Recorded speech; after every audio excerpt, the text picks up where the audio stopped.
하나님의 말씀 나누겠습니다. 예수 그리스도의 교회는 두 가지 모습을 가집니다. 그 하나는 유형 교회라고 부르는 모습입니다. 우리 교회처럼 이렇게 볼 수 있는 교회예요. 볼 수 있고 만질 수도 있는 이런 교회, 우리가 살아가는 이러한 교회를 유형 교회라고 부릅니다. 이 땅에 있는 모든 교회를 말합니다. 교회 또 한 가지 분류는 무형 교회라고 부릅니다. 무형 교회는 눈에 보이지 않는 전 우주적인 교회를 말합니다. 우주적인 교회는 교회의 본질을 가지고 있는 참된 교회를 말합니다. 이 땅의 지상 교회에는 참된 백성만이 있는 것이 아니라 거기에는 모든 종류의 사람들이 다 섞여 있습니다. 주님께서 이것을 한 밭에 있는 알곡과 가라지라고 그렇게 말씀하신 바 있습니다. 구원받은 죄인과 구원받지 못한 죄인이 모두 함께 공생하는 이 땅의 교회를 말합니다. 하지만 이제 주님의 날이 이루고 하나님의 심판과 구원이 완성되는 그날에 이 지상교회는 모두 사라질 것이고 참된 교회, 우주적인 천상의 교회만이 존재하게 될 것입니다. 이렇게 교회는 두 가지 모습을 갖는데 그 하나는 전투를 하는 전사, 워리어의 모습이고 또 하나는 어린 양 예수의 순결한 신부의 모습입니다. 그러니까 교회는 이 두 가지 모습을 같이 가지고 가요. 이 세상은 어두움에 속했기 때문에 이 지상의 교회는 악한 영과 전투를 하는 교회입니다. 그래서 이 땅의 교회를 전투적 교회라고 불러요. 여러분은 전투적 교회에 살고 계십니다. 그래서 지상의 교회는, 그리고 지상의 교회에 사는 성도의 삶, 이것은 늘 도전을 받고 부단하게 정진하는 그 모습을 갖고 있습니다. 이것을 전투적 교회라고 불러요. 하지만 주님이 오시고 이제 하나님의 나라가 완성되는 그날에 천상의 교회는 승리를 얻습니다. 그리고 어린 양과 교회를 하는 그런 구도를 가져요. 그래서 천상의 교회를 승리적 교회라고 불러요. 이 땅의 교회는 전투적 교회, 천상의 교회는 승리적 교회, 그리고 천상의 교회에서는 교회와 어린 양이 혼인식을 갖는다, 이겁니다. 교회는 그래서 이 땅의 교회는 전투적 교회인데 그냥 전투적 교회이고 앞을 알 수 없는 그런 교회가 아니라 승리적 교회의 그림자입니다. 그래서 교회는 여전히 어린 양의 신부의 모습을 가지고 있고 하지만 전투하고 살아가는 거예요. 그래서 오늘은 교회에 있어서 예수님의 부활은 도대체 어떤 의미를 갖는 것인가, 그리고 성도는 어떠한 태도로 이 부활을 대해야 하는지 그것에 관하여 말씀 나누겠습니다. 예수께서 이렇게 말씀하셨습니다. 나는 부활이요 생명이니 나를 믿는 자는 죽어도 살겠고 무릇 살아서 나를 믿는 자는 영원히 죽지 아니하리니 내가 이것을 믿느냐, 이렇게 말씀하세요. 내가 이것을 아느냐, 그렇게 말씀하시지 않고 내가 이것을 믿느냐, 그렇게 말씀하십니다. 예수님께서 예루살렘으로 가셨는데 예수께서 예루살렘에 입성하신 이유는 십자가에서 죽임을 당하고 죽은 지 사흘 만에 부활하여 이것을 믿는 모든 자에게 영생을 주시기 위함입니다. 십자가의 도는 죽음과 부활의 한 쌍이에요. 죽음이 없는 부활이 없고 부활이 없는 죽음은 헛된 죽음일 뿐입니다. 지난주에 우리는 시편 22편을 통해서 예수님의 십자가 죽음을 돌아보았습니다. 골고다 언덕에 가신 주님께서 십자가에 달려 죽으실 때에 나의 하나님이여 나의 하나님이여 어찌하여 나를 버리셨나이까, 엘리 엘리 라마 사박타니, 이렇게 절규하셨습니다. 그때 여러분 무엇을 보셨습니까? 이것은 하나님의 외면이며 하나님의 침묵을 뜻한다 그랬죠. 그런데 여러분 거기서 무엇을 보셨어요? 주님의 절망과 불평을 보셨습니까? 주님의 절망을 보셨나요? 어찌하여 나를 멀리하여 돕지 아니하시며 내 신음소리를 듣지 아니하시나이까. 그토록 신뢰하고 사랑하던 아버지께서 아무런 도움도 주지 않으시고 기도도 듣지 않는 듯 그렇게 보입니다. 그러니까 그것이 주님께 얼마나 큰 고통을 가져왔겠습니까? 이 십자가의 앞에 선 사람에게 오직 주님의 신음소리만 들리고 있습니다. 그렇다면 여러분이 지난주에 거룩한 땅에 서면서 발에 신을 벗고 그 앞에서 가까이서 보셨을 텐데, 십자가 앞에 가까이 서서 그 십자가를 보았던 여러분, 도대체 무엇을 보았습니까? 저는 여러분이 이 음성을 바로 듣기를 원합니다. 이 광경을 바로 보기를 원합니다. 거룩한 두려움으로 이 모습을 보고 칠흑처럼 어두웠던 그 한낮에 어둠을 가로지르는 그 번개를 주위에서 살피시기를 원합니다. 그리스도를 믿고 주님과 함께하는 성도 여러분, 여러분이 만일 지금 종교 생활을 하고 있는 것이 아니라 주님의 십자가를 지고 주님을 따르는 주님의 제자라면 지금 이와 같은 순간을 맞이할 수밖에 없습니다. 주님이 당했던 이런 시간을 맞이해요. 이것이 십자가의 참모습입니다. 사실 주님은 여기서 그 절망의 말을 하거나 불평을 하고 있는 것이 아니라 주님은 여기서 믿음의 빛을 발하고 계시는 겁니다. 고통을 당하면서도 그 극심한 고통, 그 극한 상황에서도 하나님이 자신을 지키실 것이라는 믿음을 보여주고 있어요. 주님이 여기서 부르시던 이름, 나의 하나님, 나의 하나님, 엘리, 엘리 이렇게 부르셨는데요. 엘리라는 것은 L하고 E가 합성합니다. L이라는 게 하나님이라는 뜻이고 뒤에 E가 붙으면 my라는 뜻이에요. 나의 하나님. 엘리, 엘리 하는데 그 단어는 L이에요. 이 L이라고 부르셨는데 L이라는 하나님은 L이라는 것은 하나님의 하나의 이름입니다. 그런데 L이라는 이름은 전능하신 하나님으로의 이름이에요. 전능하신 나의 하나님, 전능하신 나의 하나님 이렇게 부르셨다고요. 하나님의 능력을 나타내는 그런 이름입니다. 하나님께서는 전능하신 분이시며 비록 지금은 어두운 밤이라 할지라도 이제 새벽이 오면 곧 하나님의 능력으로 그 모든 것을 다 이루실 수 있는 분이라는 사실을 믿어 의심하지 않으면서 이 이름을 부르시는 거예요. 나의 하나님, 나의 하나님. 비록 주님은 버림을 받은 것처럼 보였지만 하나님의 능력과 하나님의 신실하심에 대해서는 조금도 의심하지 않았다는 뜻입니다. 사랑하는 성도 여러분, 이 믿음이야말로 우리가 본받아야 하는 믿음입니다. 그리고 이 순환 역시 우리 모두가 다 당해야 하는 수단입니다. 자신에게 그 고통을 가하는 하나님을 이렇게 붙들다니요. 이런 믿음을 우리가 본받을 수만 있다면 얼마나 좋겠습니까? 우리 인생의 순간순간마다 악한 영과 전투를 해야 한다고 말씀드렸습니다. 그래서 하나님의 자녀에게는 고난이 그치지 않는 법이에요. 고난이 닥칠 때마다 우리는 좌절합니다. 그래서 그 고난 앞에 무릎을 꿇고 맙니다. 하나님의 이름을 불러도 대답이 없어요. 마치 나를 잊으신 것처럼 들립니다. 하지만 우리는 여전히 하나님을 나의 하나님, 나의 하나님이라고 불러야만 합니다. 그것이 바로 믿음이에요. 이러한 믿음을 지니시게 되기를 주님의 이름으로 축원합니다. 욥이 고난을 받을 때 그는 왜 자기가 고난을 받아야 되는지 알지 못했어요. 그래서 욥기에서는 왜 내가 고난을 받아야 하는가를 가지고 하나님께 질문을 합니다. 그래서 그 친구들과 논쟁을 벌이다가 이제 하나님을 만나면 반드시 그 이유를 내가 밝히겠다. 이렇게 다짐을 해요. 하나님을 만나면 변론을 해서 마침내 왜 이런 고난을 내가 받아야 하는지 알아내겠다. 이렇게 얘기를 해요. 그리고 나는 죄가 없다. 그렇게 얘기를 하죠. 그러다가 마침내 하나님을 만납니다. 그런데 그렇게 의기양양하게 하나님한테 물어보겠다고 호기를 부리던 욥이 거기서 한마디도 하지 못합니다. 하나님은 거기서 왜 욥이 고난을 받아야 했는지 말씀하지 않으세요.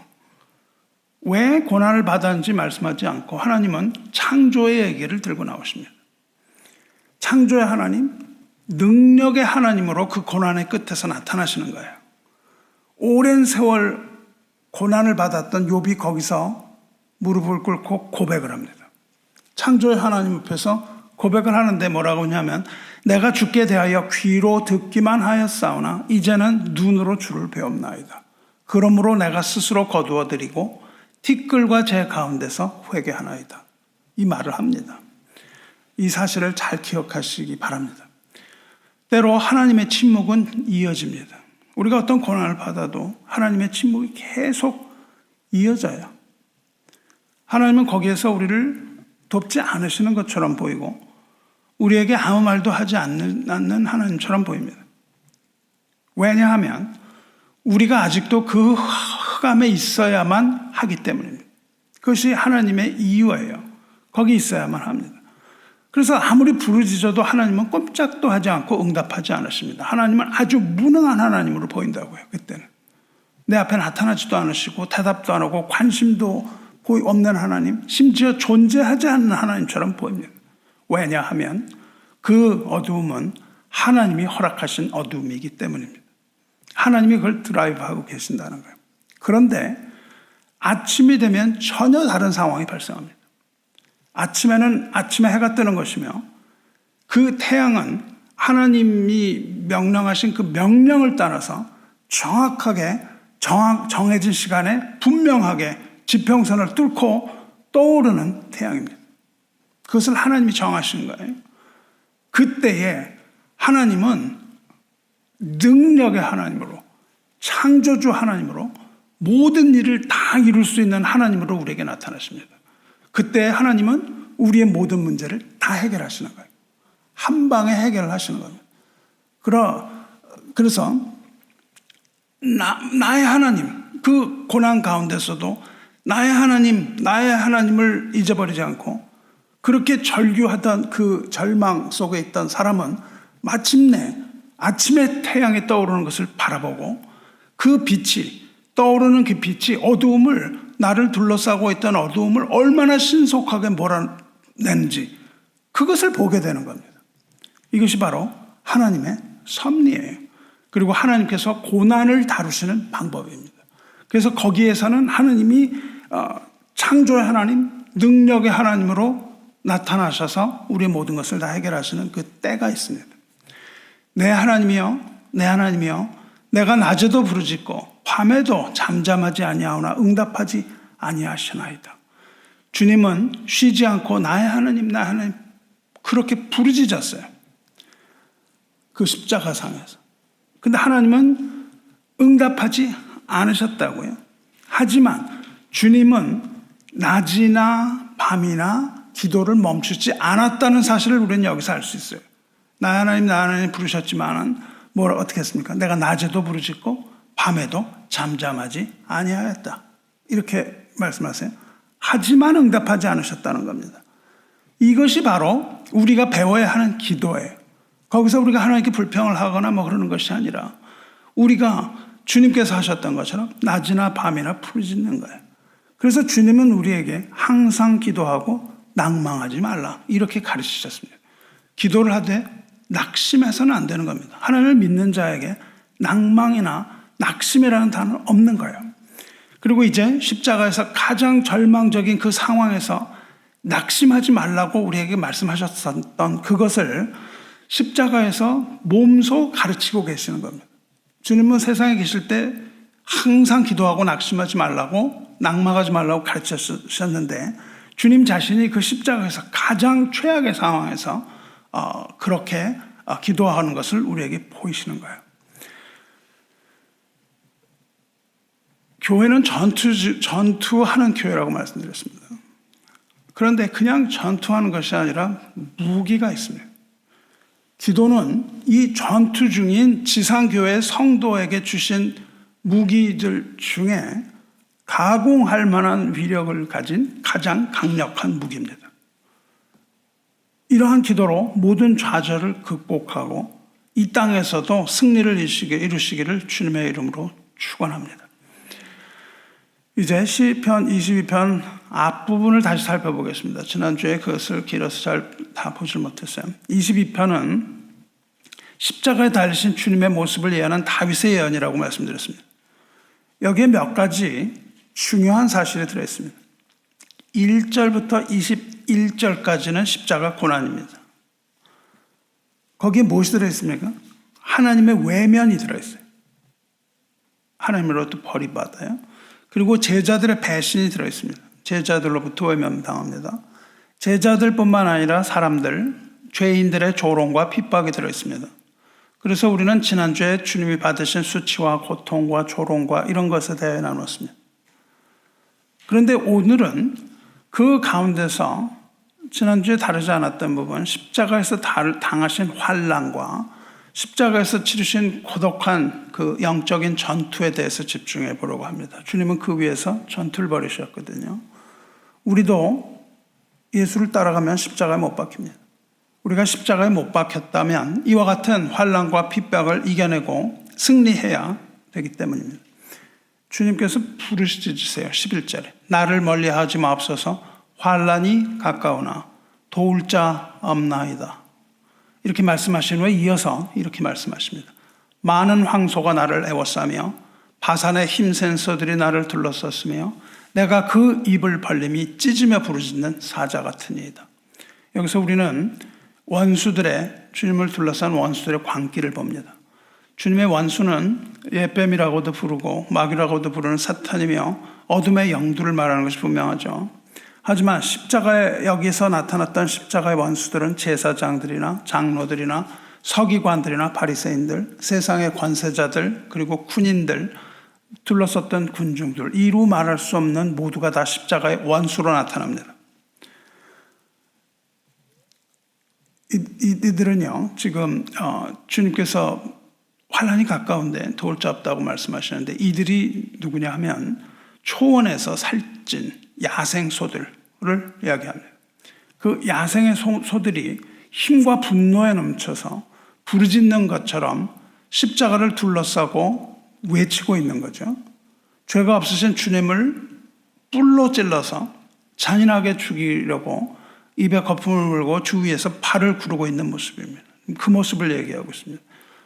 주 주님께서는 아무런 저항도 없이 무장도 없이 벗겨진 몸으로 이 야생 황소들 가운데 던져진 겁니다. 버림받은 주님께서는 결박당하고 나무 위에 벌거벗긴 채로 묶여 있습니다. 나를 멀리하지 마옵소서 하는 기도가 얼마나 절실하고 생생한 기도였는지 우리가 느껴야 합니다. 10절 보시면 내게 그 입을 벌림이 찢으며 부르짖는 사자 같으니이다. 그들은 부르짖는 사자 같아서 입을 벌리고 공격하는 그 모습을 우리가 볼 수 있습니다. 이 시편 22편에서 이제 잠시 원수들이 공격하는 모습이 그려지고요. 그 다음에 그것이 잠깐 멈춰지고 주님의 모습이 묘사됩니다. 주님은 자신의 모습을 묘사하기 시작해요. 주님을 사랑하는 주님의 교회는 이 구절을 보고서 눈물을 흘리지 않을 수가 없습니다. 14절 보시면 나는 물같이 쏟아졌으며 마치 땅에 쏟아진 물처럼 지치셨고 심장도 이제 마지막 기력을 잃었습니다. 주님은 여호와 앞에서 쏟는 포도주와 같이 피를 흘리셨습니다. 겟세마네에서 흘리신 그 땀은 이제 십자가에서 피가 되어서 흘러내렸습니다. 14절 보시면 내 마음은 밀랍 같아서 내 속에서 녹았으며 내 힘이 말라 질그릇 조각 같고 내 혀가 입천장에 붙었나이다. 주께서 또 나를 죽음의 진토 속에 두셨나이다. 이렇게 표현하죠. 몸은 극도로 쇠약해지고 극심한 고통을 겪었으며 마치 뜨거운 불 앞에서 밀랍으로 만든 초가 녹아내리는 것처럼 주님의 마음이 녹아내렸습니다. 전능하신 하나님의 진노의 불은 우리의 영혼을 지옥에서 영원히 녹아내리게 할 수 있습니다. 주님께서 우리가 받아야 할 그 지옥불, 진노의 불의 그 뜨거운 불에 우리 영혼이 녹아내리지 않게 하기 위하여 친히 밀랍같이 그 십자가 위에서 그 하나님의 진노의 불을 다 받고 그 마음이 밀랍초가 녹아내리듯이 녹아내린 겁니다. 이것은 쉬운 일이 아닙니다. 만일 예수님의 마음이 하나님의 진노의 밀랍처럼 녹아내렸다면 우리의 죄로 인해서 하나님이 진노하실 때에 그 누구의 영혼이 그 뜨거운 불을 감히 견뎌낼 수가 있겠습니까? 그것을 위하여 예수님께서 십자가에서 죽으신 것이죠. 그 예수님의 모습을 표현한 후에 이제 다시 그 야비한 원수들을 묘사하기 시작합니다. 16절 보시면 개들이 나를 애워쌌으며 악한 무리가 나를 둘러 내 수족을 찔렀나이다. 맹렬한 사냥개들이 사냥감을 애워싸고 으르렁거리면서 날카로운 이빨 드러내며 침을 흘리면서 사냥감을 노리고 있습니다. 그들은 실제로 주님의 손발의 못을 박았죠. 그를 둘러서 그의 수족을 찔렀다 이렇게 말씀하십니다. 주님은 계속해서 기도하면서 부르짖습니다. 여호와여 멀리하지 마옵소서. 나의 힘이시여 속히 나를 도우소서. 예수님의 기도는 계속됩니다. 불굴의 믿음으로 다시 기도하기 시작합니다. 여기에 예수님이 바라는 것은 아무것도 없습니다. 뭐 이렇게 어떤 그런 것을 바라는 것이 아니라 오직 하나님이 가까이 하시기를 바랍니다. 여러분도 이렇게 기도하시기 바랍니다. 그 환난에서 가운데 하나님을 원하는 겁니다. 오직 하나님만을 원했고 다만 하나님이 가까이 계시다면 그것으로 만족하는 겁니다. 왜냐하면 새벽이 우리에게 다가올 것이기 때문에 그렇습니다. 그래서 그 환난 날에 우리는 하나님과 함께하기를 기도하는 거예요. 이러한 겸손한 기도는 우리를 하나님의 보좌 앞으로 올라가게 하는 법입니다. 주님은 하나님을 나의 힘이라고 불러요. 여러분도 환난의 날에 이와 같이 노래하며 찬송하며 기도하시기 바라요. 사도 바울이 그 괴로울 때 뭐라고 그럽니까? 내가 약할 그때에 내가 곧 강함이라 이렇게 말하거든요. 그렇게 선포하면서 나의 힘이시여 나를 속히 도우소서 이렇게 기도하시기 바랍니다. 그리고 이어서 또 이렇게 기도를 하세요. 20절 보시면 내 생명을 칼에서 건지시며 내 유일한 것을 개 세력에서 구하소서. 칼이라는 것은 사망을 말합니다. 칼은 온전한 것을 무너뜨리는 멸망을 말하죠. 칼은 생명을 뺏어가는 강력한 무기입니다.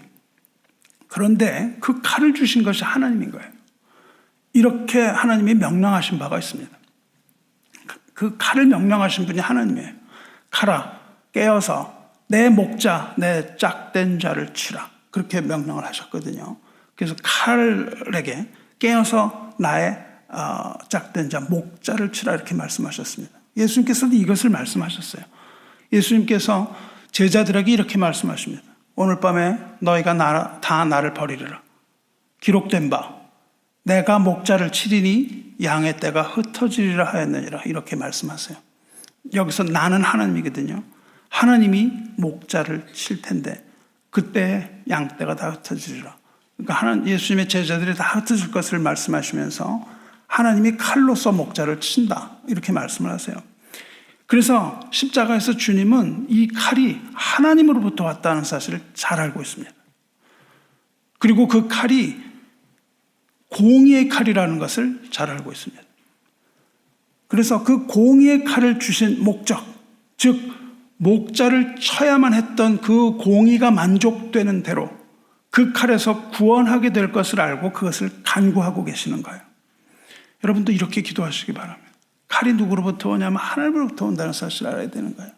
그래서 우리가 받는 고난이 하나님의 공의가 만족되는 그날까지 연속되지만 하나님의 공의가 만족되는 그날 하나님께서 은혜를 베푸셔서 십자가에 달리신 예수 그리스도의 공로를 보시고 우리의 모든 죄를 사하시며 용서하실 것이기 때문입니다. 이어서 이렇게 기도를 하세요. 내 유일한 것을 개 세력에서 구하소서. 유일한 것이 뭐예요? 우리들에게 인간이신 참 인간이신 예수님에게 하나밖에 없는 것 그건 뭐예요? 그 목숨이죠. 그 생명. 우리가 가지고 있는 하나 유일한 건 뭐예요? 우리의 영혼입니다. 생명 그 중에서도 우리 영혼이 우리가 가지고 있는 오직 하나밖에 없는 겁니다. 개는 우리의 생명, 우리의 영혼을 노리는 사탄을 말합니다. 그리고 그리스도를 대적하는 모두 적그리스도적인 세력을 말합니다. 예수님께서는 이 개들로부터 구원하여 주실 것을 간구하십니다. 이것은 주님을 구원해달라, 괴로부터 주님을 구원해달라는 그런 말도 되지만 무엇보다도 주님과 함께 십자가에 달려야만 하는 우리들을 위한 기도요, 간구라고 말할 수 있는 거예요. 예수님께서 지옥의 개로부터 구원해 주실 것을 간구하셨다면 우리는 얼마나 더 간절하게 간구를 해야 되겠습니까? 우리는 지옥의 개, 이 사탄을 주의해야 됩니다. 이 사탄, 지옥의 개는요, 광명의 천사로 가장하고 우리에게 달콤한 것으로 다가옵니다. 지옥의 개는 그 권세가 큽니다. 오직 하나님만이 우리를 그 지옥의 개로부터의 권세로부터 구원하실 수 있는 능력이 있습니다. 여러분, 개가 여러분에게 와서 꼬리를 흔들고 아첨한다고 해서 하나밖에 없는 여러분의 영혼을 그에게 주지 마시기 바랍니다. 개는 우리 앞에 와서 꼬리를 흔들고 아첨을 하지만 개는 우리가 놓아주는 그 영혼을 물어서 찢고 흔드는 것이기 때문에 그렇습니다. 하지만 그래서 개는 그 순간에 본성을 드러냅니다. 이 본성을 드러내는 그 지옥의 개가 그 본성을 또 드러낼 때 그렇다고 해서 겁에 질려서 두려워하거나 도망가서도 안 됩니다. 개가 우리를 향해서 날카로운 일을 드러내고 지저댈 때면 하나님께서 그 개의 목에 줄을 걸고 단단히 그 줄을 쥐고 계심을 기억해야 됩니다. 그 개는 미친 듯이 짖어대지만 그것을 붙들고 계시는 분은 하나님이시기 때문에 그렇습니다. 그래서 우리는 그 개에게 속아서 우리의 영혼을 주어서도 안 되고 또 그것 때문에 우리가 두려워서 떨어서도 안 됩니다. 여기까지가 이 대적들의 두렵고 잔인한 모습이에요. 사자의 이빨과도 같고 야생 들소의 뿔과도 같은 강력한 공격입니다. 그런데 21절에 들어가면 말씀의 시제가 바뀝니다. 21절 보시면 나를 사자의 입에서 구하소서 주께서 내게 응답하시고 들소의 뿔에서 구원하셨나이다 이렇게 바뀐다고요. 구원하옵소서가 아니고 더 이상 구원하셨나이다로 바뀝니다. 완료형이에요. 20절과 21절 사이에 엄청난 간극이 있습니다. 그 사이에 어떤 일이 일어났는데 어떤 일이 일어났는지는 우리는 알지 못합니다. 나타나지가 않아요. 어떤 일이 일어났을까요? 예, 그렇죠. 이제 그 기도의 응답이 이루어지고 구원이 일어난 겁니다. 다시 말하면 부활의 순간이 온 겁니다. 할렐루야. 이제 주님의 영혼이 죽어가던 주님의 영혼이 살아났습니다. 주님의 심장이 다시 박동하기 시작했고 부활의 호흡이 다시 시작된 겁니다. 할렐루야. 그리고 나서 22편 뒷부분이 시작됩니다. 오늘 읽은 그 뒷부분이에요. 시제가 바뀐 이후입니다. 여기서 부활의 목적이 나타납니다. 그리고 부활의 능력이 드러납니다. 부활의 목적은 무엇입니까? 21절 오늘 읽은 부활 그 후를 보면 부활의 목적은요, 하나님의 나라를 위한 겁니다. 하나님의 나라를 위하여 하나님께서 주님을 부활시키셨습니다.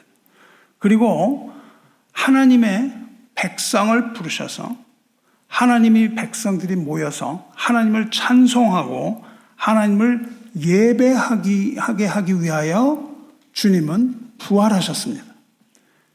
22절 보세요. 내가 주의 이름을 형제에게 선포하고 회중 가운데서 주를 찬송하리이다. 이미 나를 구원하셨나이다. 부활이 일어나고요. 그 다음에 앞으로 일어날 일들이 나오죠. 뭡니까? 내가 주의 이름을 형제에게 선포하고 회중 가운데서 주를 찬송하리이다.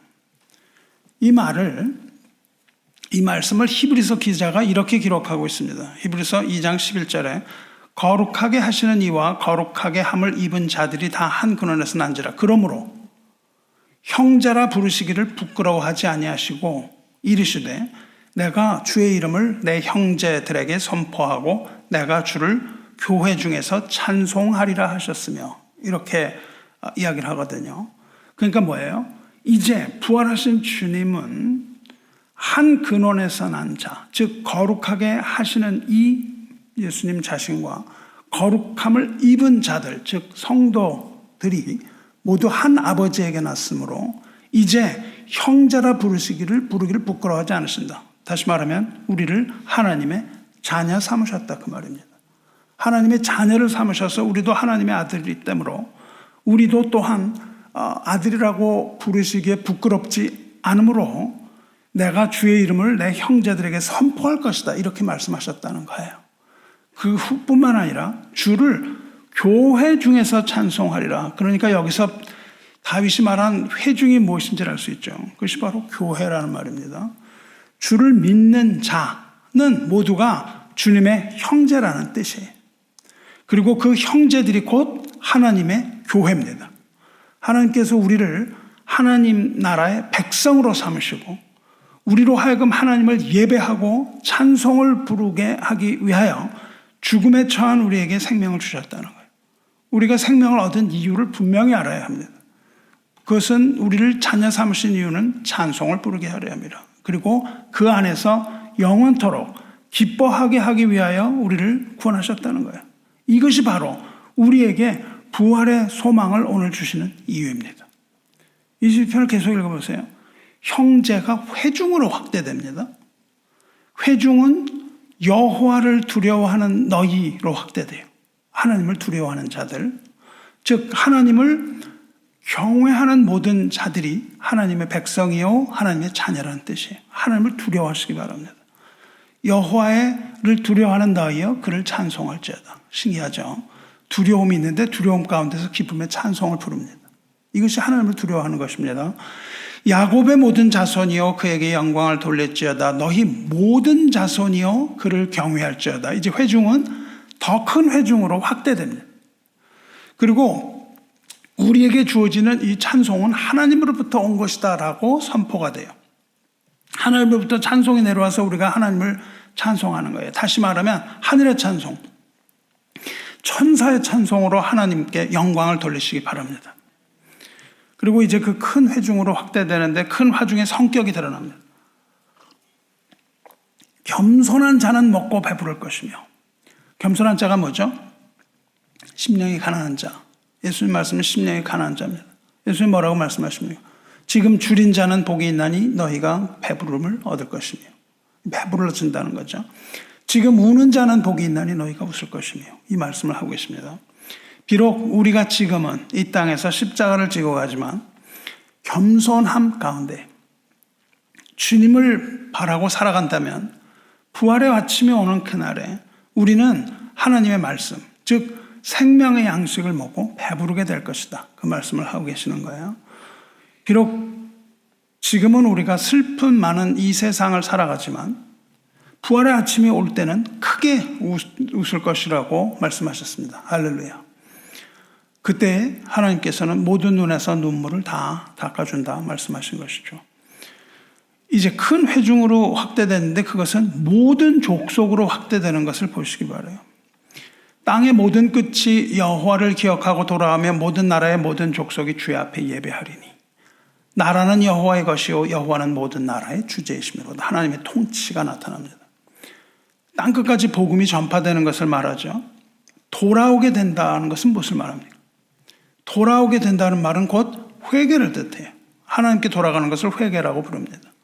이제 부활의 아침을 맞아서 이 열방이, 모든 열방이 회개하게 되어 모든 나라, 모든 족속이 다 하나님 앞에 나와서 주 앞에 예배하게 되는 것을 말합니다. 이 예배의 거대한 물결이 이제 예수 그리스도의 부활을 통하여 나타나고 있는 것을 우리는 시편에서 봅니다. 29절을 보시면 세상의 모든 풍성한 자가 먹고 경배할 것이요. 먹는다고 얘기를 합니다. 먹는다는 것은 무엇을 먹어요? 하나님의 말씀, 영적인 양식을 말하는 거예요.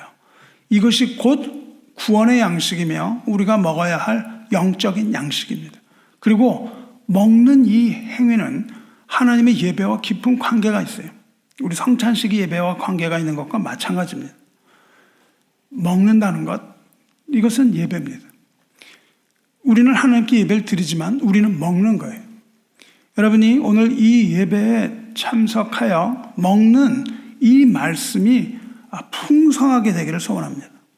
주님이 부활하신 주 목적은 모든 사람들이 풍성하게 하나님의 말씀을 먹고 회개하여 하나님 앞에 돌아와서 하나님의 백성이 되고 하나님 나라에서 영원히 그것을 영생을 누리며 살게 하시기 위함입니다. 29절 또 보십시오. 진토 속으로 내려가는 자 곧 자기 영혼을 살리지 못할 자도 다 그 앞에서 절하리로다. 우리는 진토로 내려가야 되는 운명의 죄인들입니다. 우리가 흙으로 왔으니 흙으로 돌아갈 뿐입니다.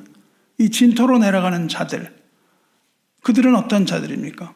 곧 자기 영혼을 살리지 못할 자들. 우리가 우리 영혼을 어떻게 살려요? 스스로 영혼을 살릴 능력이 없는 그런 자들을 주님께서 살리시고 거듭나게 하셔서 영원한 생명을 주시고 그 앞에서 경배하게 하기 위하여 주님을 죽음으로부터 부활로 이끄시고 그 아침에 새로운 호흡을 시작하게 하신 겁니다. 할렐루야. 이 말씀을 믿으시기 바라고 어찌하여 우리에게 부활이 왔는지를 잘 깊이 생각해 보시기 바랍니다. 이제 마지막 구절 30절에 나옵니다. 후손이 그를 섬길 것이요 대대의 주를 전할 것이며 와서 그의 공의를 태어날 백성에게 전하며 주께서 이를 행하셨다 할 것이로다. 이것은 하나님이 그 백성들의 입을 통해서 땅끝까지 복음을 전파하실 것이며 모든 세대, 이 세대와 다음 오는 모든 세대를 통하여 복음으로 주의 이름이 선포될 것을 이야기하고 있습니다. 그들, 주님의 백성인 우리가 전해야 할 것이 뭐예요? 뭐를 전하라고 하셨습니까? 하나님의 공의를 태어날 백성에게 전하라. 이 말씀입니다. 십자가에서 보이신 하나님의 그 공의, 그것을 우리는 전하는 거예요. 이것이 바로 주님께서 부활하신 이유입니다. 십자가에서 이것을 위하여 죽으셨을 뿐만 아니라 부활하셨습니다. 할렐루야. 부활이 아니면 하나님의 의가 선포될 수 없습니다.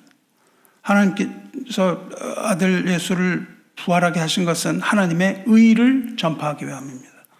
로마서 4장 25절 보십시오. 예수는 우리가 범죄한 것 때문에 내줌이 되고 우리의 죄 때문에 죽으셨다는 거예요.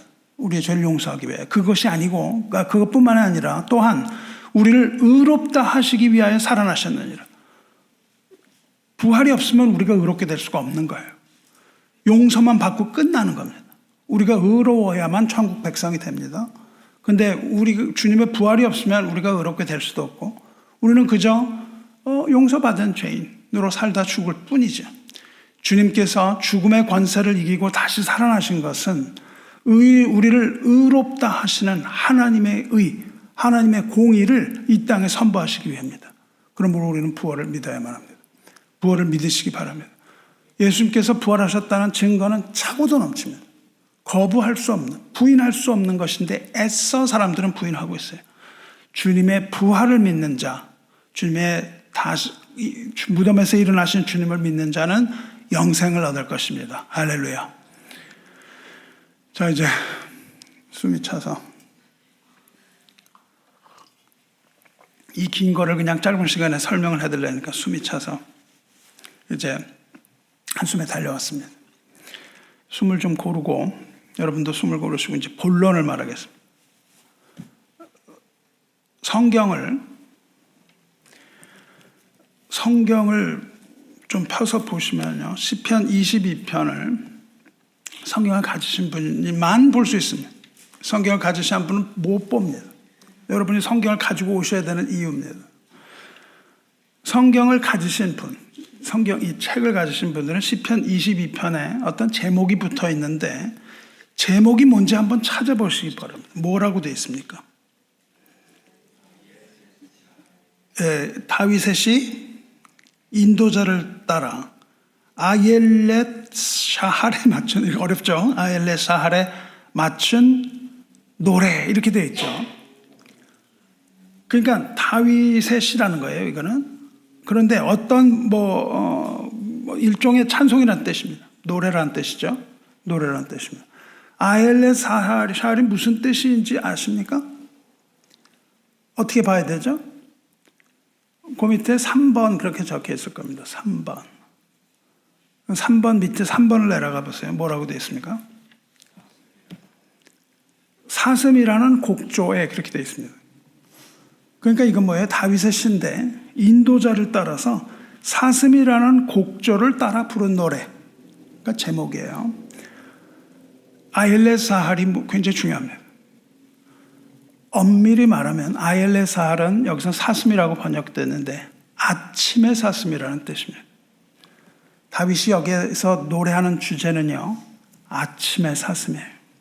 이거를 여러분이 아침의 사슴이라는 것을 보고 생각해 보셔야 됩니다. 이 시에는 어떤 시예요? 고난당하는 메시아, 십자가의 예수를 그린 거죠. 예수를 무엇으로 비유하고 있나요? 사슴으로 비유하고 있습니다. 성경에서 종종 예수님을 사슴으로 비유합니다. 처음 들어보시나요? 처음 들어보세요? 예수님이 사슴이라는 거? 네. 시편에서는 사슴을 잔인하게 사냥하는 모습이 나타납니다. 많이 나타나요. 그리고 목이 마른 사슴으로 나타나요. 가장 슬픈 순간 초롱초롱한 그 눈망울을 가진 죄 없는 사슴, 누구의 도움도 청할 수 없는 그런 사슴이 무자비한 개와 사자와 이런 것들에 의해서 사냥당하는 시적인 상징인 겁니다. 성경에서 메시아를 사슴으로 표현하는 것이 많이 나와요. 잘 들어보질 못하셨을 것 같습니다. 성경에서 메시아를 사슴으로 표현하는 내용이 가장 많이 나오는 책이 Song of Songs, 아가서입니다. 아가서가 내용도 어렵고 난해해서 설교들을 잘 하지 않습니다. 아가서 설교를 많이 못 들어보셨을 거예요. 그렇죠? 근데 그렇기 때문에 예수님이 사슴이라는 말이 좀 받아들여지기도 어렵고 이해가 되지 않을 수 있습니다. 그래서 왜 주님이 사슴인지 말씀드릴 테니까 잘 들어보세요. 아가서는 Song of Songs, 사랑의 노래입니다. 누구의 사랑이냐면 솔로몬과 술람미 여인의 Love Duet. 서로 연인들이 주고받는 노래예요. Love Duet입니다. 말하자면 사랑의 이중창이에요. 술람미 여인과 솔로몬 왕의 사랑 이야기입니다. 물론 이것은 예수와 교회를 예표하고 있습니다. 솔로몬은 예수 그리스도로 예표가 돼요. 술람미 여인은 어린 양이신 예수 그리스도의 신부로 나타납니다. 그러니까 술람미 여인은 누굴 말하냐면 교회를 말하는 거예요. 솔로몬은 예수 그리스도를 말합니다. 그러니까 거기에서의 사랑은 교회와 예수님과의 사랑을 이야기하고 있어요. 여러분 이것을 가지고 아가서를 다시 읽어보시면 됩니다. 이 점을 감안하시고 아가서를 읽어보시기 바랍니다. 왜 성경에 갑자기 이런 사랑 노래가 들어오나요? 그것은 분명히 예수 그리스도와 교회를 예표하고 있습니다. 먼저 2장을 읽어보세요. 2장을 읽으면 술람미의 대사가 나옵니다. 술람미 여인을 솔로몬을 뭐라고 부르냐 하면요, 내 사랑하는 자라고 부릅니다. 주 안에 사랑하는 성도 여러분, 교회는 주님을 누구라고 부릅니까? 여러분은 주님을 누구라고 부르세요? 네, 내 사랑하는 자라고 부르는 것이 맞습니다. 교회의 고백은요, 예수님을 사랑하는 겁니다. 교회는 예수님 사랑하는 모임이에요. 여러분 주님을 사랑하십니까? 이것이 바로 베드로의 고백입니다. 교회의 고백이에요. 요한의 아들 시몬아, 내가 이 사람보다 나를 더 사랑하느냐? 주님 그러하나이다. 내가 주님을 사랑하는 줄 주님께서 아시나이다. 내 어린 양을 먹이라. 요한의 아들 시몬아, 내가 나를 사랑하느냐? 주님 그러하나이다. 내가 주님을 사랑하는 줄 주님께서 아시나이다. 내 양을 치라.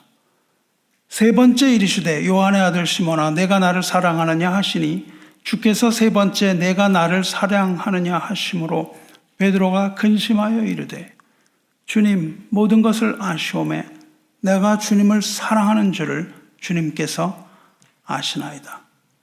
예수께서 이르시되 내 양을 먹이라. 이것이 교회의 근본입니다. 예수님을 3번이나 배신했던 베드로가 예수님에 대한 이 사랑 고백을 3번 함으로써 맨 마지막에 베드로라고 부르시죠. 베드로라고 부르세요. 다시 교회가 세워지는 겁니다. 교회는 주님을 사랑한다는 이 고백 위에 세워진 하나님의 사람들입니다. 이 고백이 없다면 그것은 주님의 교회라고 할 수 없습니다. 술람의 여인이 이렇게 말합니다. 아가서 2장 8절에서 내 사랑하는 자의 목소리구나. 교회는 사랑하는 자의 목소리를 듣는 거예요. 보라, 그가 산에서 달리고 작은 산을 빨리 넘어오는구나. 내 사랑하는 자는 노루와도 같고 어린 사슴과도 같아서 우리 벽 뒤에 서서 창으로 들여다보며 창살 틈으로 엿보는구나. 나의 사랑하는 자가 내게 말하여 이르기를 나의 사랑 내 어여쁜 자야 일어나서 함께 가자. 이렇게 말하죠.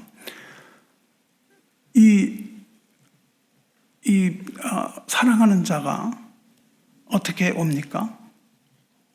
목소리를 내면서 산에서 달리고 작은 산을 빨리 넘어옵니다. 산을 달려서 산을 넘어서 술람미 여인 즉 신부인 교회로 달려오고 있는 이가 누구예요? 그렇습니다. 산에서 달리고 작은 산을 빨리 넘어오는 교회가 사랑하는 이 자는 노루와도 같고 사슴과도 같은 주님입니다. 술람미 여인과 사랑하는 자 사이에 산으로 막혀 있어요. 그래서 주님은 산과 작은 산으로 상징되는 이 장애물들을, 즉 주님과 우리를 가로막는 이 모든 장애를 극복하면서 모든 고난과 역경을 뚫고 성도에게로 달려오시는 분이라는 거예요. 그런데 산을 넘고 작은 산을 넘어와 보니 벽이 가로막고 있는 겁니다. 죄의 장벽이 우리와 주님 사이를 가로막고 있는 거예요. 그래서 급히 달려오신 주님은 벽 뒤에 서서 들어오질 못하고 창으로 들여다보면서 뭐라고 하시냐 하면 나의 사랑 내 어여쁜 자야 일어나서 함께 가자, 이 얘기를 하고 계시는 겁니다. 크신 사랑과 기다리는 인내로서 우리를 회개로 초청하고 계시는 거예요. 주님이 주님을 사슴이라고 표현하고 있습니다. 주님이 사슴인 것이 더 확실해집니다. 16절 보시면 내 사랑하는 자는 내게 속하, 이게 술람미 여인의 고백이에요.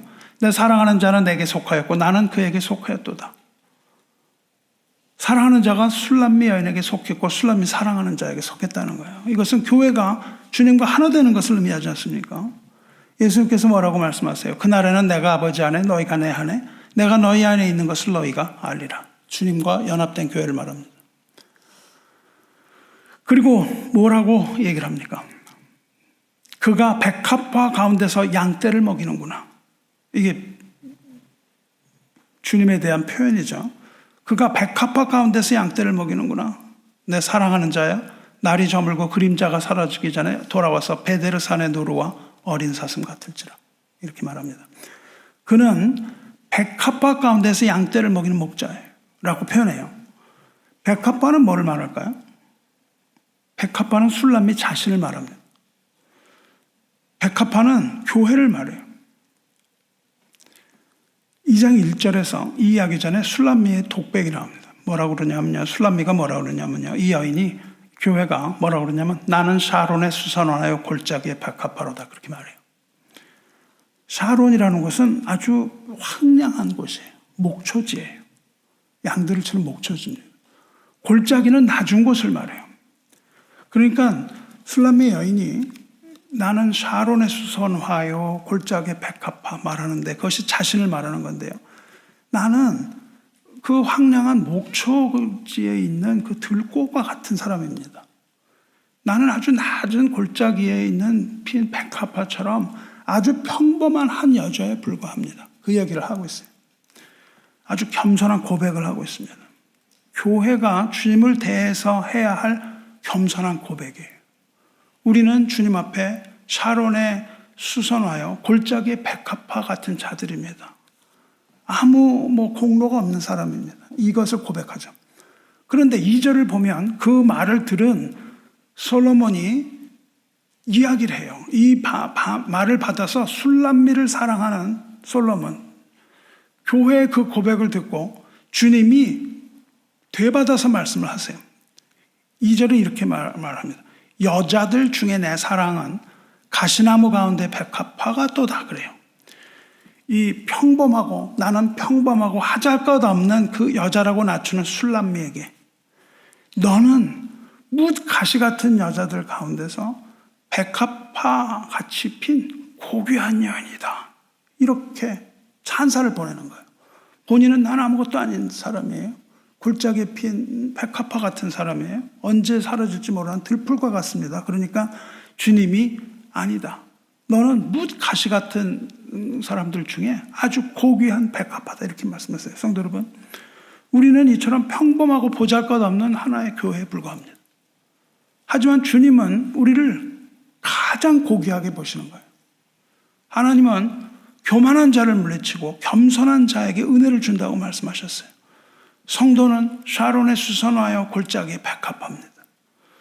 아담의 범죄 이후에 타락한 죄인들 가운데 주님의 것이 되어서 거듭나서 고귀하게 되고 순결하게 된 사람들, 그것이 바로 하나님의 교회요, 우리의 성도들입니다. 내 사랑하는 자는 내게 속하였고 나는 그에게 속하였도다. 그가 백합화 가운데서 양떼를 먹이는구나 말씀하세요. 이 술람미 여인이 얘기합니다. 주님께서 백합화 가운데, 교회 가운데서 양떼를 먹이시는 목자라는 고백이죠. 내 사랑하는 자야. 그러면서 이렇게 얘기하죠. 여인이 내 사랑하는 자야. 날이 저물고 그림자가 사라지기 전에 돌아와서 베데르산에 노루와 어린 사슴 같을지라. 여기서 베데르산이라고 그러는데 베데르라는 말은요, 나누어졌다는 뜻입니다. 끊어졌다는 뜻이에요. 즉 지금 솔로몬과 술람미, 즉 사랑하는 주님과 이 교회가 서로 떨어진 상태라는 거예요. 술람미는 여기에서 헤어진 솔로몬, 헤어진 주님이 산의 노루와 어린 사슴 같이 돌아오기를 학수기 대하고 있습니다. 왜 그런지 아세요? 술람미는 사랑하는 솔로몬을 잃어버렸습니다. 잃어버렸어요.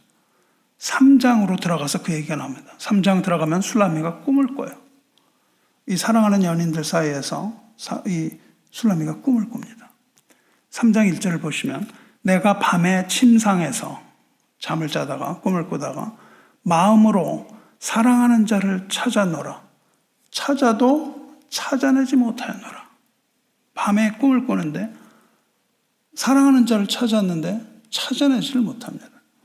꿈에 사랑하는 주님을 찾아도 끝내 찾아지지가 않는 거예요. 그래서 술람미는 일어납니다. 일어나서 솔로몬을 찾아서 밖으로 나가요. 2절 보시면 이제 내가 일어나서 성 안을 돌아다니며 마음에 사랑하는 자를 거리에서나 큰 길에서나 찾으리라 하고 찾으나 만나지 못하였노라. 이것은 뭘 말하죠? 교회가 다시 오실 주님을 찾지만 찾지 못하는 그 이야기를 하고 있습니다. 아무리 찾아도 찾아지지가 않습니다. 그러니까 이번에는 성을 막 헤매고 다니는 거예요. 미친 사람처럼. 그러면서 성 안을 순찰하는 사람들을 만나서 묻습니다. 성 안을 순찰하는 자들을 만나서 묻기를 내 마음으로 사랑하는 자를 너희가 보았냐? 물어봐요. 보지 못합니다. 그러다가 또 다른 무리를 만나는데 그 무리가 뭐냐면 예루살렘 여인들이에요. 예루살렘 여인들은 누굴 말합니까? 예루살렘 여인들은 저와 여러분, 즉 이 교회 성도들을 말한다고 할 수 있어요. 이 예루살렘 여인들이거든요. 그래서 예루살렘 여인들에게 물었습니다. 교회가 물어보는 거죠. 예루살렘 딸들아, 내가 노루와 들사슴을 두고 너에게 부탁한다. 사랑하는 자가 원하기 전에는 흔들지 말고 깨우지 말지라. 사랑하는 자가 잠을 자고 있는 걸로 생각을 합니다. 사랑하는 자가 잠을 자고 있는 걸로 생각해서 올 때까지는 흔들지 말고 깨우지 말라. 이렇게 부탁을 합니다. 여기서 교회가 누구예요? 교회가 사랑하는 자? 그렇죠. 노루와 들사슴입니다. 이렇게 예루살렘 여인들에게 부탁을 하고 있어요. 깨우지 마라. 그러는데 여인들이 탄성을 지르는 거예요. 거기서. 여인들이 소리를 지릅니다. 어떻게 소리를 지릅니까? 6절. 몰약과 유향과 상인의 여러 가지 향품으로 향내 풍기며 연기 기둥처럼 거친 들에서 오는 자가 누구인가? 이 예루살렘 여인들이 보니까 누가 오고 있는 거예요. 그 자리에. 그냥 사랑하는 자를 찾아다니는 이 술람미 여인이 막 그냥 그렇게 찾고 있는데, 이 여인들에게 보았느냐, 내 사랑하는 자 보았냐, 뭐 이렇게 얘기를 하고 있는데, 여인들이 보니까 누가 오고 있는 거예요. 여인은 뭘 보고 있습니까? 지금 막 달려오고 있는 사슴, 주님을 보는 거예요. 어떤 모습으로 오십니까? 몰약과 유향과 여러 향품으로 향내 풍기며 달려오십니다. 몰약과 유향이 뭐예요? 주님의 부활을 보면 항상 이거 나오죠. 몰약과 유향과 향품과. 몰약과 유향과 향품은 뭐예요? 십자가에서 죽으신 예수님을 장사 지낼 때 사용한 약품입니다. 그러니까 잃어버렸던 이 사슴이 달려오는 거예요. 예수님, 우리 오늘 읽은 본문 바로 앞에 뭐가 나와요? 요셉 이야기도 나오고, 니고데모 이야기도 나옵니다. 예수님을 밤에 찾아와서 예수님에게 물었던 그 니고데모가 뭘 가져와요? 몰약과 침향 섞은 것을 가져와서 향품과 함께 세마포에 싸서 예수님을 장사 지내죠. 할렐루야. 지금 술람미가 본 것이 뭐예요? 부활하신 주님이 틀림없는 겁니다. 무덤에서 일어나서 달려오시는 주님, 아직도 그 몰약과 유향과 향품의 냄새에 향기를 흘리면서 달려오신 주님을 본 거예요. 그 주님을, 달려오고 있는 주님을 예루살렘 여인들이 보고 소리를 지른 겁니다. 향내를 풍기면서 어떻게 오세요? 연기 기둥처럼 거친 들에서 달려오는 자가 누군가, 그렇게 소리를 지르죠. 유대인에게 있어서 거친 들은 뭡니까? 광야는 속박과 수치를 상징하거든요. 주님께서 지금 어떤 상태로 오세요? 십자가에서 모든 순환과 수치를 다 당하셨습니다. 그리고 그 몰약과 유향과 향품으로 장사 지낸 바 되셨어요. 그 주님이 부활하신 겁니다. 그래서 주님이 달려오시는 거예요. 근데 어떻게 달려오십니까? 달려오는 주님은 연기 기둥처럼 달려온다고 얘기해요. 연기 기둥은 뭐예요? 출애굽기에서 하나님께서 임재하실 때 연기 기둥과 불 기둥으로 나타나시거든요. 이제 십자가에서 모든 고난과 모든 수치를 다 이기시고 장사 지낸 바 되었다가 이제 부활하셔서 하나님의 모든 영광으로 교회를 향하여 달려오시는 주님을 여러분 여기서 바라보시기 바랍니다. 그렇게 바라본 다음에요, 소리를 지른 다음에 이스라엘 여인들이 또 탄성을 지르면 볼지어다 솔로몬의 가마라 그래요. 이스라엘 용사 중 60명이 둘러쌌는데 그래요. 솔로몬의 가마는 뭘까요? 가마가 뭘 말합니까? 가마는 신부를 데리러 오기 위한 가마입니다. 그 가마를 보내요. 혼인 가마입니다. 혼인 가마를 보내요. 이것은 뭘 말합니까? 솔로몬과 술람미 여인, 즉 교회와 그리스도의 혼인식을 말한다고요. 주님이 다시 오시는 이유는 혼인식이에요. 왜냐하면 11절에 혼인이라고 얘기가 나옵니다. 시온의 딸들아 나와서 솔로몬 왕을 보라. 혼인날 마음이 기쁠 때 그 어머니가 시온 왕관이 그 머리에 있구나. 이 혼인식이 바로 이어지거든요. 이것은 물론 무엇을 말합니까? 다시 오실 주님을 말하고 있는 것이죠.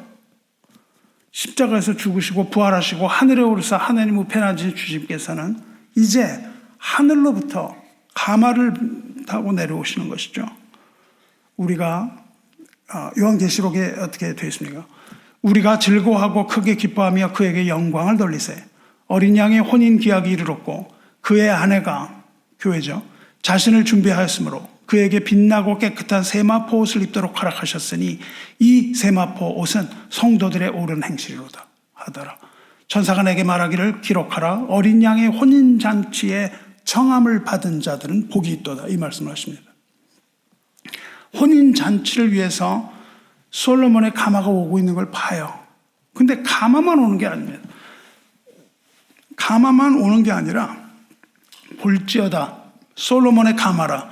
이스라엘 용사 중 60명이 둘러쌌는데 다 칼을 잡고 싸움에 익숙한 사람들이라. 밤의 두려움으로 말미암아 각각 허리에 칼을 찾느니라 이렇게 나옵니다. 솔로몬의 가마에 삼엄한 경호 부대가 붙어서 오는 거예요. 아주 능란한 강력한 호위대가 붙어오는 거예요. 이스라엘 용사들이 가마를 호위합니다. 그런데 그 가마를 호위하는 자들은 칼을 차고 지키는 자들입니다. 그리고 싸움에 능한 군대라고 그래요. 왜 그러냐 하면 밤을 두려워해서 그렇다는 거예요. 밤에 생길지 뭔지는 모르는 문제 때문에, 밤에 일어날 수 있는 그 문제 때문에 각각 허리에 칼을 차고 경호하는 거예요. 그러니까 지금 때가 언 때입니까? 아직 밤이라는 때입니다.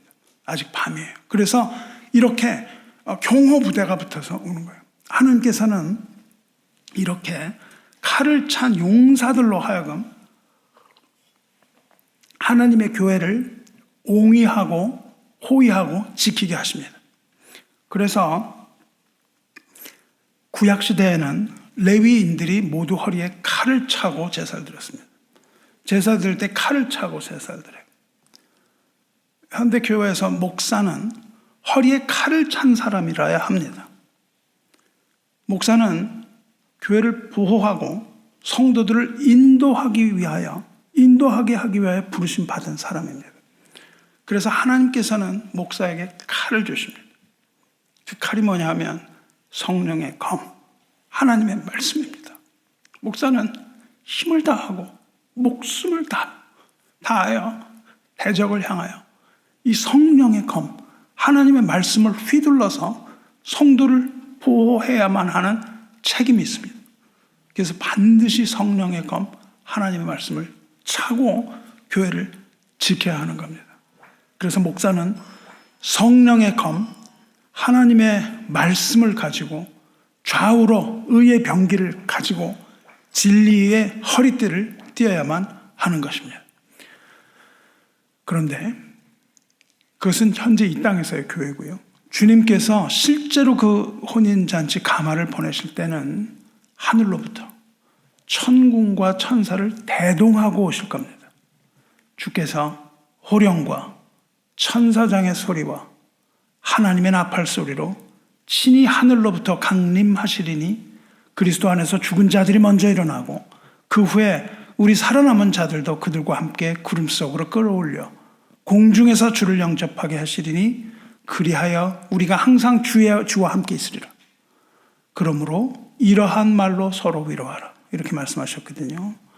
이것이 바로 솔로몬의 가마입니다. 이런 말로 부활의 소망 선포하시고 부활의 소망과 재림의 신앙으로 서로 위로하는 아름다운 신부교회 되시길 주님의 이름으로 축원합니다. 저는 사랑하는 성도 여러분, 이제 주님이 아침의 사슴인 것을 여러분 믿으시겠습니까? 주님이 사슴이라는 것을 이제 아시겠습니까? 우리를 위하여 십자가에서 모든 고난과 수치와 모욕과 조롱을 감당하시고 대적과 원수들의 모든 공격을 받으면서도 인내하신 주님의 십자가, 연약한 사슴으로 달리신 주님을 보아야 합니다. 사슴을 사냥하듯 주님을 추격하던 이 사냥꾼들은 주님을 마침내 갈보리 산으로 몰고 갑니다. 거기서 맹렬한 야수들이 주님을 둘러쌌습니다. 바산의 황소들과 들소들이 십자가에 달린 사슴을 뿔로 찌르고 포악한 사자들이 사슴을 향해서 입을 벌려서 울부짖었습니다. 지옥의 개들이 주님에게 달려들어서 물어뜯고 유일한 영혼을 취하려고 했습니다. 하지만 사슴은 저항하지 않습니다. 그러자 3시간 동안 어둠이 세상을 덮칩니다. 3시간을 덮쳐요. 이것은 이스라엘 백성이 출애굽할 당시에 어린 양을 잡기 바로 전 사흘 동안 흑암이 내렸던 것과 동일합니다. 어린 양을 잡기 전에 사흘 동안 흑암이 내리거든요. 주님께서 어린 양으로 달리셨을 때 3시간 동안 흑암이 덮칩니다. 밤에 일어난 일이 아니고 벌건 대낮에 일어났던 일이에요. 그리고 이것은 아모스 선지자가 예언합니다. 주 여호와의 말씀이니라. 그날 내가 해를 대낮에 지게 하여 백주의 땅을 캄캄하게 하며 너희 절기를 애통으로, 이게 6월절이거든요. 너희 그 6월절 때 죽으시잖아요. 그것을 애통으로 너희 모든 노래를 애곡으로 변하게 하며 때가 되었을 때에 이것이 일어났고 흑암 가운데 때가 되고 주님은 고개를 숙이고 하나님께 영혼을 맡깁니다.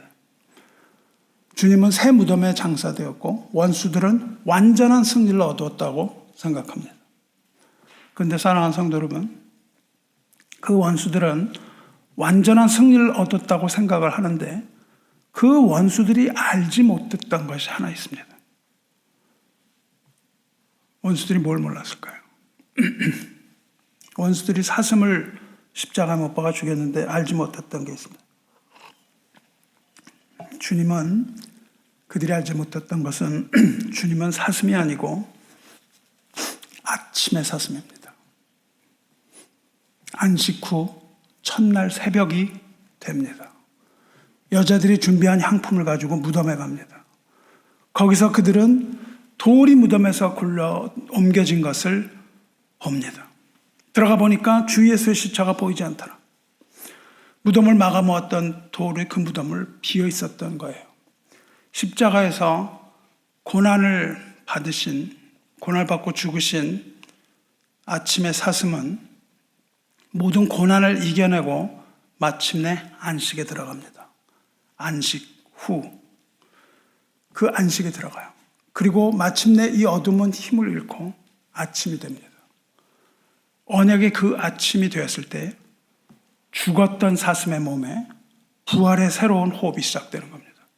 왜냐하면 그분은 아침의 사슴이기 때문에. 아할레사렛. 이제 어둠의 사망이 힘을 잃습니다. 사망은 더 이상 그리스도의 신부를 주장할 수가 없는 거예요. 사슴을 쫓던 사망이 다 무너집니다. 아침의 사슬은 마침내 승리하십니다. 그 아침이 바로 안식 후 첫날입니다. 그 안식 후 첫날이 바로 우리가 예배드리는 주일, 바로 오늘이에요.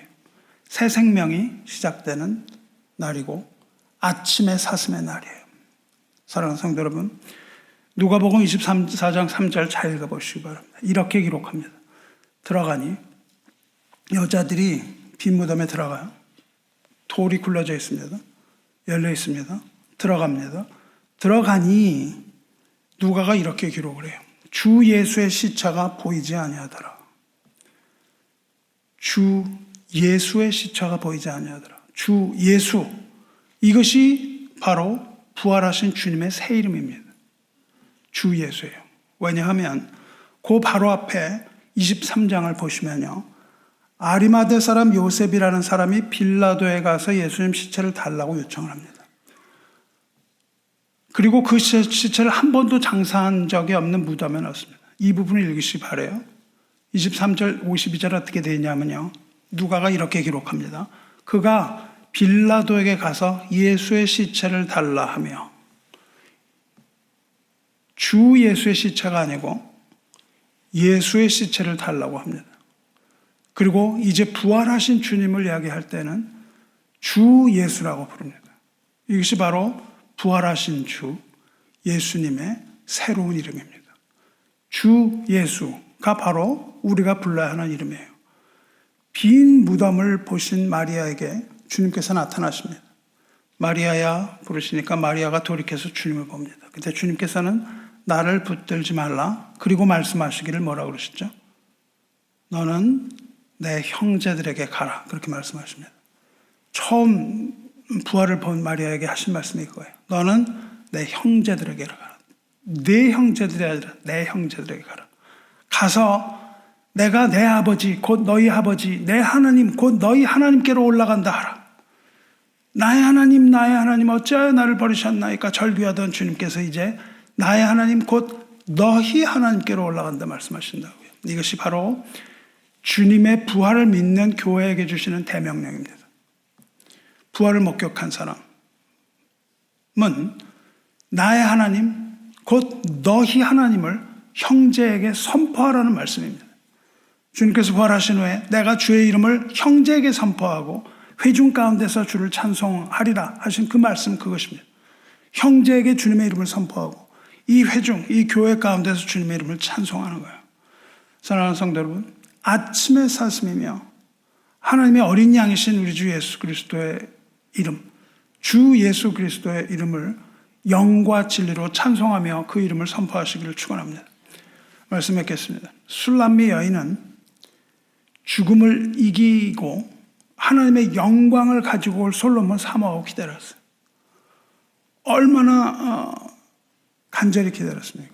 그리고 나의 사랑하는 자라고 고백하면서 기다립니다. 이제 하나님의 어린 양이며 아침의 사슴이신 주 예수 그리스도를 믿는 우리 교회, 저와 여러분이 해야 될 것은 무엇입니까?